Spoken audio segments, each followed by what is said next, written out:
Welcome to sports, everybody. The 18th Grand Bahama Regatta set to take place this weekend on the waters off Taino Beach. They will sail in two classes. Making up the B class will be the Coca-Cola Queen Drusilla, Barbarian 1, Blue Shadow, Passion, Ant's Nest, Udiva, the Lady Natalie, and Cobra. In Class C will be Unca John, Barbarian 2, the defending champion H2O, Stashy, Sinsali, Sweet Island Gal, the Ace who draw WG Thunderbird, Irene Goodnight, Jacob's Ladder, Dream Girl, Lady Ruth Nell, Fugitive, and Revelation 3 and 19. Regatta consultant and owner of the Thunderbird, the Reverend Dr. Philip McPhee, says he's expecting the competition to be top-notch.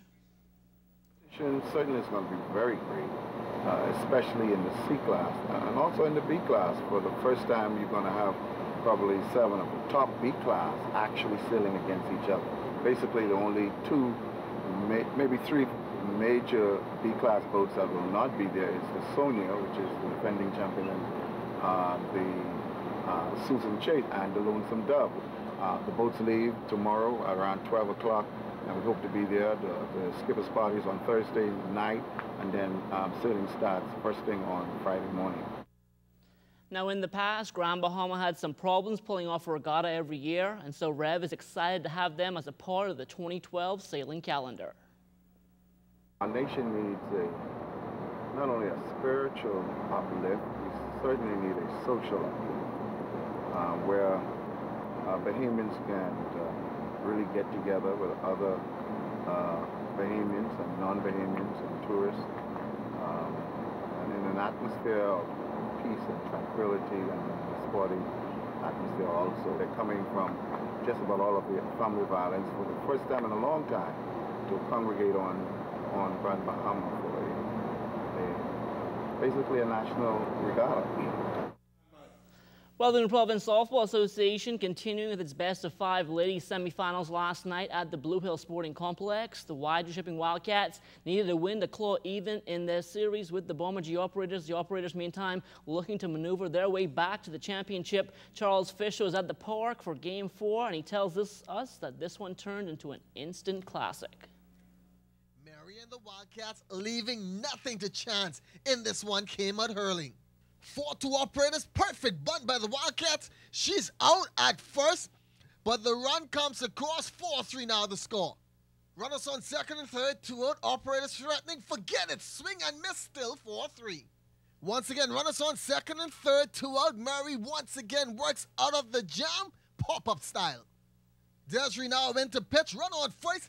Janet line drive is snagging over the first, double play, inning over. Bottom of the 7th, runner on third, hit to second, misplay, and just like that, we are squared 4-4. We are into extra innings and make the score now 7-6 Operators on the Wildcats. A hit here by Aubrey, misplayed by Desiree, and that would load the bases with 2 out. Final play of the game, hit back to the mound. Easy routine play over the first. Game over, series over, Operators moving on. I must say we came out with a good game plan, but Mary came out with some tricks. You see, she was throwing a few change-ups and was throwing us off. Well, we sort of knew they were going to come out clawing, but we just made up our minds, hey, we're going to run them off the field, and that's what we tried to do. We took it straight to 8, and I say that the best win is when we played hard for it, and we just shut it down. Mary pitched a good game tonight, and we didn't start to hit the ball until late in the game. But, you know, the game is made up of hits, runs, and errors, and like I always tell my team, ones who make the least errors will always come out on top. But, you know, we managed to score a couple runs in the top of the 8th inning. We came back, they got 2 more runs. They loaded the bases. We were able to get them out and contain them to move on to the next round. Wildcats are done in 4 games. Mary finishing with 6 Ks. I think we really had the game. And again, we gave up too many runs and too many simple errors. And I guess we didn't really want it bad enough. Going into the extra innings, you guys had a chance. Yeah, we definitely had a chance. I mean, we hit the ball when we were supposed to, but again, on a crucial play the last inning, the last at-bat, our hitter couldn't come through, and therefore we lost the game. All right, don't rub it in. You already beat them on the field. Now you're beating the Cat again. I can't take it. I guess the Cats can now rest in peace. For ZNS Total Sports, I'm Charles Fisher. All right, thanks a lot, Charles. Now there's no word yet on when the Ladies Championship Series will start, but we can tell you that the men will begin their best-of-5 semifinals on Thursday. The pennant-winning Bomber G Truckers and the second-seeded Durham United Hitmen are both expecting an easy time in their respective series with the Blue Chip Buccaneers and Y2 Shipping Bulldogs. In fact, the Truckers and Hitmen are so confident in their chances, they're already looking ahead to facing each other in the championship. You get one or two hitters like Sherman and Jose and the rest. You know, once I get through them, you know, I've been shutting them down all year and nothing gonna change. So, you know, once the team can score a couple of runs for me, I think we're gonna sweep. You ain't concerned with Doran? Concerned? About who? You ain't scared of them? Who? Doran, you know them. That's what I just answered you. Who? I'm not concerned with Truckers. The last 4 games we played the Truckers are very, very close games. Nobody remember close, but like I say, we're looking forward to do damage. Well, the 22nd annual North Central American and Caribbean Track and Field Coaches Congress, that's going to take place right here in the capital, October 4th through the 7th. It'll be held at the Nassau Sheraton Resort under the direction of President of the Bahamas Track and Field Coaches Association, Diane Woodside.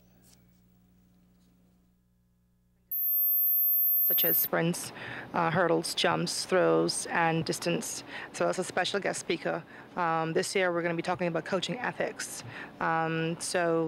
What happens is coaches come together from the 32 member countries of the NACAC region, and they come together in this congress. And it's a very good networking opportunity as well to get to know the coaches from different areas, different countries in this area, and to network with them and see what they're doing and what we're doing so we can come together and provide the best opportunities for our athletes in this particular region. Now, Woodside herself has been to a number of these Congress meetings before, and she says she's benefited from the experience. This is the 22nd year. I've been to quite a few around the region. Last year was in Mexico, previous year was in Houston. And I really enjoyed the opportunity to be a part of the Congress, listening to the latest techniques in the different areas. Even though I'm a sprint and hurdle person, I can sit and listen to the throws area and the distance area and the jumps area as well.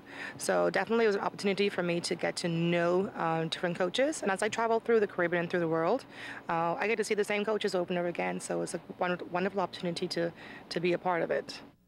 And that will do it for sports, but stay tuned, your weather forecast still to come.